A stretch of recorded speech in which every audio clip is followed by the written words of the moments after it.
नबी ने 3 मरतबा मां का नाम लिया। एक सहाबी अल्लाह के नबी के पास आए और कहा, अल्लाह के नबी, मैं जिहाद में जाना चाहता हूं, आपके साथ जंग में जाना चाहता हूं, मैं अपने माँ बाप को छोड़ के आया हूं, रो रहे हैं मेरे माँ बाप। आपने फरमाया, ऐ मेरे सहाबी, जाओ और अपने माँ बाप को हंसा करके आओ जैसे तुम रुला करके आए हो। माँ बाप को रुलाने की तुमको इजाजत नहीं है, उन्होंने हमेशा तुम्हें हंसाया है, उनकी वजह से तुम्हारे लब पर मुस्कुराहट आई है, लिहाजा तुम्हारी वजह से उनकी आंखों में आंसू नहीं आने चाहिए। जाओ अपने माँ बाप को तुम हंसा करके आओ। औरत अगर माँ है उसका ये दर्जा है, और यही औरत अगर बेटी बन के आती है, अल्लाह के प्यारे नबी क्या फरमाते हैं, मनिबुतुलिया बिहाज़िहिल बनाति शैअन कुन्न लहू सितरम मिनन नार।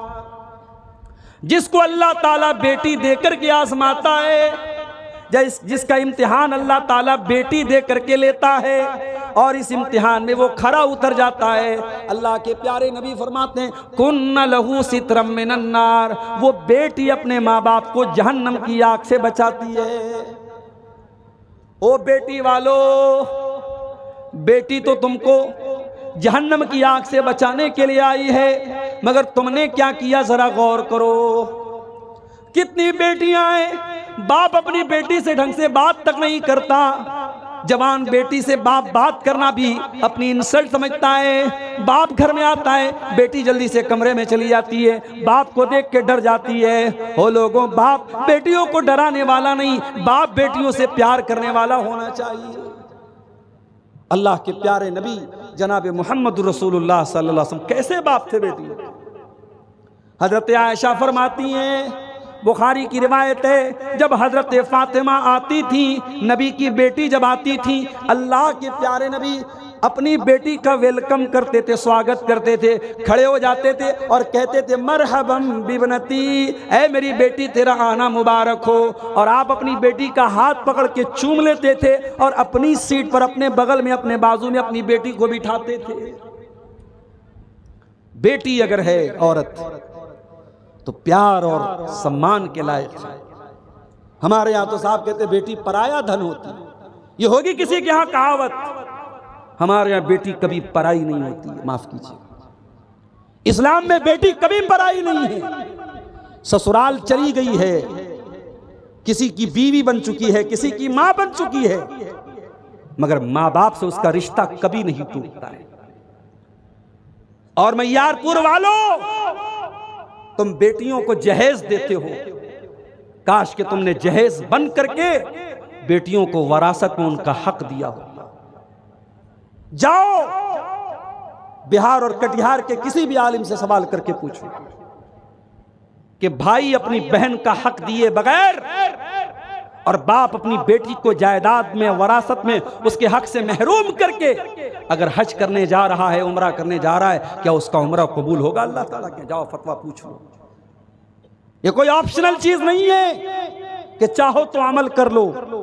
अल्लाह ने कुरान में जब वरासत बयान की, फरमाया वतिल्का हुदूदुल्लाह, ऐ मेरे बंदो, हम जो वरासत का मसला बता रहे हैं, बेटी का इतना है, बेटे का इतना है, शौहर का इतना है, बीवी का इतना है, बाप का इतना है, माँ का इतना है, हम ये जो मसला बयान कर रहे हैं, ऐ दुनिया वालों कान खोल करके सुन लो, वतिल्का हुदूदुल्लाह, ये अल्लाह की बनाई हुई बॉर्डर है, ये अल्लाह की बनाई हुई हद है।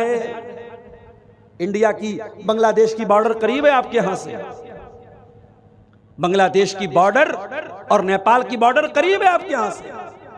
अगर बॉर्डर पर बीएसएफ के जवान बैठे हैं, अगर इल्लीगल तरीके से कोई बॉर्डर क्रॉस करता है, फौरन सिपाही एक्शन लेते हैं। इल्लीगल तरीके से किसी को किसी दूसरे देश की सरहद में जाने की इजाजत नहीं है। अल्लाह कह रहा है, वरासत का जो कानून हमने दिया है, ये अल्लाह की बनाई हुई बॉर्डर है, ये अल्लाह की बनाई हुई हद है, ये अल्लाह की बनाई हुई लिमिट है। इसको क्रॉस करोगे तो तुम इल्लीगल माने जाओगे। बाप के मरने के बाद भी बाप की वरासत में बेटी का हक है। हाँ, बेटे का आधा मिलेगा उसको, क्योंकि बेटा कमाता है, बेटा अपनी माँ को भी खर्चा देता है, बीवी को भी खर्चा देता है, बेटे की जिम्मेदारी रहता है, बेटे को डबल मिलेगा, मगर बेटे का आधा बेटी को भी मिलेगा, भाई का आधा बहन को भी मिलेगा। ये अल्लाह का बनाया हुआ कानून। इस्लाम में बेटी पराया धन नहीं होती है, माफ कीजिए। यही औरत जब बीवी बनती है, कभी आपने गौर किया निकाह का ये बंधन कितना मजबूत होता है? शौहर और बीवी के दरमियान निकाह के बाद कोई पर्दा नहीं है। जब तक शादी नहीं हुई थी एक दूसरे को देखना भी जायज नहीं था। जब तक शादी नहीं हुई थी औरत के बदन को टच करना भी हराम था। जब तक शादी नहीं हुई थी औरत के बदन को देखना भी हराम था। और आज निकाह हो गया, सर से पैर तक वो औरत हलाल हो गई। ये निकाह की बरकत है। और इस निकाह में अल्लाह का नाम लेकर खुतबे निकाह पढ़ के काजी साहब इजाबो कबूल कराते हैं, मौलवी साहब निकाह पढ़ाते हैं, अल्लाह का कलाम पढ़ के दुल्हा से कहते हैं कि मैं तेरा निकाह फला के साथ कर रहा हूँ। अल्लाह का कलाम पढ़ करके ये निकाह किया जाता है। इसीलिए अल्लाह के प्यारे नबी ने अपने आखिरी खुतबे में हज्जतुल वदा के मौके पर अरफात के मैदान में 1.25 लाख सहाबा को खिताब करके फरमाया, ऐ लोगों तुम औरतों के बारे में अल्लाह से डरते रहना। फ़इन्नकुम अक़स्तुमूहुन्ना बिअमानिल्लाह, क्योंकि तुमने जब निकाह किया तो उनको अल्लाह की पनाह में लिया है। वस्तहललतुम फ़ुरूजहुन्ना बिकलिमतिल्लाह, और तुमने अल्लाह का कलाम पढ़ करके अल्लाह का नाम ले करके उनकी शर्मगाहों को हलाल किया है। कल तक वो हराम थी, निकाह के जरिए तुम्हारे लिए हलाल है।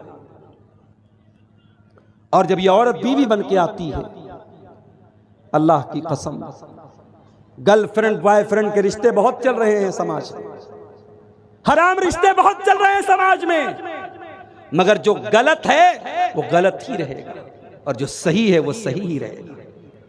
शौहर और बीवी का जो रिश्ता है, जो हलाल रिश्ता है, अल्लाह की कसम उसमें सुकून है, हराम रिश्तों में सुकून नहीं है। और यही वजह है कि आज गर्लफ्रेंड बॉयफ्रेंड को धोखा देके भाग जाती है।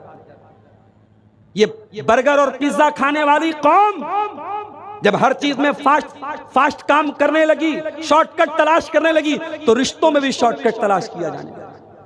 शौहर से मन भर गया तो शौहर को बीवी छोड़ के भाग रही है, बीवी से मन भर गया शौहर छोड़ के भाग रहा है।